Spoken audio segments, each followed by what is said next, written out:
యదా హి ధర్మస్య ఏ కాలమున గ్లానిర్భవతి భారత ధర్మమునకు హాని కలుగును, అభ్యుత్థానమధర్మస్య అధర్మము వృద్ధి నొందును, తదాత్మానం సృజామ్య ఆయా సమయముల యందు పరిత్రాణాయ సాధూనాం నాశాయ చ దుష్కృతాం శిష్ట రక్షణ, దుష్ట శిక్షణ, ధర్మ సంస్థాపనార్థాయ ధర్మ సంరక్షణముల కొరకు సంభవామి యుగే యుగే. ప్రతి యుగమున అవతారము దాల్చుకున్నాను.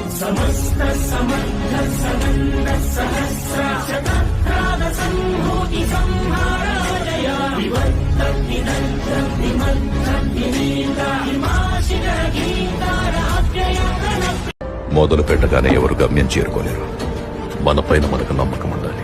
ఈరోజు పాఠం ఏంటి తెలుసా? లక్ష్యం పెట్టుకుని కంట్రోల్లో ఉండి అప్పుడు గాల్లోకి ఎగరాలి. భయపడ్డంలో తప్పు లేదు. కొన్నిసార్లు భయానికి మించిన గురువు ఎవరు ఉంటారు. ఎప్పుడైతే ఏమీ అర్థమవదో, ఏ దారి కనిపించదో, అప్పుడు ఆ భారమంతా భగవంతుడి మీదే వేయి.